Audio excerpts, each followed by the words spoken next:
Bismillahirrahmanirrahim. Alhamdulillah wassalatu wassalamu ala Rasulillah wa ba'du. Program bacaan kitab Hadis Al-Arba'in An-Nawawi, iaitulah memetik bacaan daripada hadis yang dikumpul oleh Imam An-Nawawi dalam kitabnya Hadis 40. Hadis yang kelima, menghapuskan kemungkaran dan bid'ah.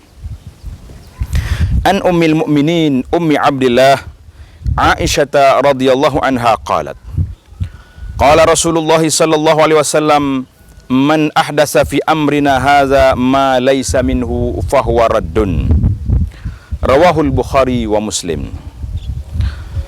Kata Ummul Mukminin Aisyah radhiyallahu anha, sabda Nabi sallallahu alaihi wasallam, sesiapa yang mengada-ngadakan suatu perkara mengenai urusan agama, di dalam perkara yang berkait dengan ibadat kepada Allah Ta'ala, dalam perkara yang berkait dengan urusan syariat Islam, yang bukan daripadanya, rekaan ini dimasuk ke atas agama yang bukan daripada syariat, maka ia adalah raddun, adalah ditolak. Hadis ini diriwayat oleh Imam Bukhari. Dalam riwayat yang lain, dalam riwayat Muslim, sesiapa yang melakukan suatu amalan yang amalan tersebut bukan dari ajaran kami, maka ia adalah ditolak. Man ahdasa fi amrina haza. Jadi dua hadis ini menceritakan kepada kita tentang bahaya mereka-reka perkara yang tidak ada dalam agama. Perbincangan hadis yang pertama, kepentingan hadis. Hadis ini merupakan salah satu dasar Islam. Jika hadis innamal a'malu binniyat merupakan neraca kepada setiap perbuatan dan amalan batin manusia, di mana setiap amalan yang tidak bertelamatkan keredaan Allah, maka perbuatannya itu tidak diberi pahala. Begitu juga dengan hadis ini, ia merupakan neraca kepada amalan-amalan zahir. Semua pekerjaan yang bukan dari suruhan Allah dan Rasulnya sallallahu alaihi wasallam di dalam perkara ibadat, di dalam urusan syariat, adalah ditolak. Demikian juga mereka yang membuat satu tambahan dalam agama, namun tambahan tersebut tidak memiliki dasar sama ada dalam Al-Quran ataupun hadis, maka tambahan tersebut bukan bahagian dari agama dan dengan sendirinya tertolak. Al-Imam An-Nawawi rahimahullahu ta'ala berkata, hadis ini mesti dihafal dan dijadikan hujah untuk menghapuskan kemungkaran. Sementara Al-Imam Ibn Hajar Al-Haytami pula berkata, hadis ini merupakan salah satu dasar Islam dan secara nasnya memiliki manfaat yang sangat luas, kerana ia merupakan landasan global dan komprehensif dari semua dalil yang darinya sebuah hukum syarak boleh disimpulkan. Kandungan hadis. Yang pertama, Islam adalah mengikuti ittiba', bukan ibtida', mereka perkara baru. Kita hanya pengikut, bukan pereka. Kita boleh reka cipta di dalam perkara keduniaan. Kita boleh buat jet, kita boleh buat bangunan, kita boleh buat kereta, kita boleh buat apa saja yang kita nak buat dalam kehidupan kita ini, tidak dilarang asalkan ianya tidak membahayakan keamanan dan kesihatan.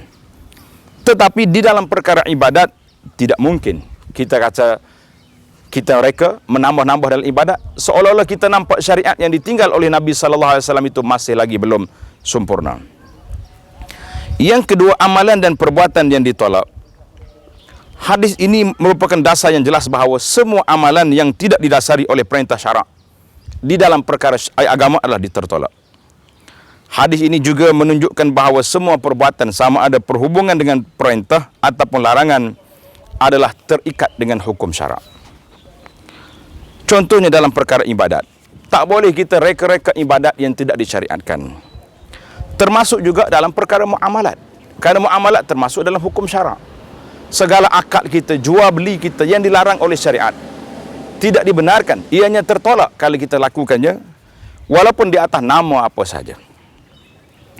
Yang ketiga, perbuatan dan amalan yang diterima, iaitulah amalan yang bertepatan dengan Al-Quran dan hadis, amalan yang dilakukannya secara ikhlas, sebagaimana hadis yang pertama dalam siri 40 ini. Yang keempat, Nabi SAW dalam hadis yang lain menyebut bahawa wa kullu bid'atin iyyakum wa muhdatsatil umur fa inna kulla muhdatsatin bid'ah wa kullu bid'atin dalalah. Nabi mengatakan semua bid'ah, rekaan-rekaan dalam agama itu sesat. Cuma di sini timbul perbahasan para ulama, di sana ada bid'ah hasanah, ada bid'ah dalalah.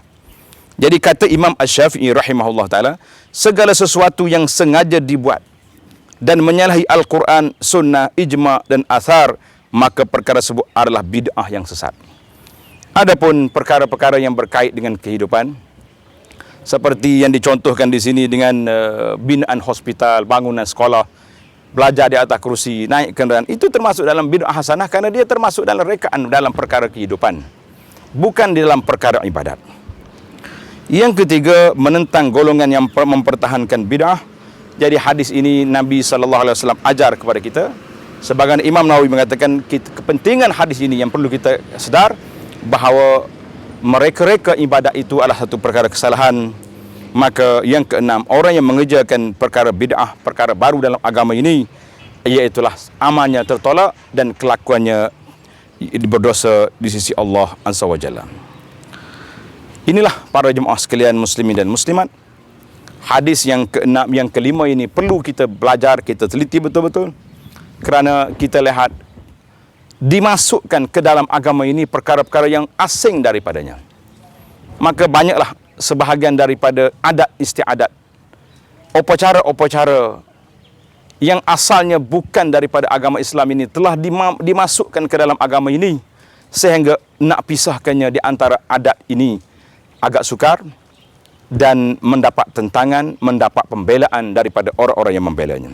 Mudah-mudahan kefahaman kita dalam meneliti hadis yang ringkas ini, Allah SWT beri kepada kita kefahaman yang baik dalam beragama, insya-Allah.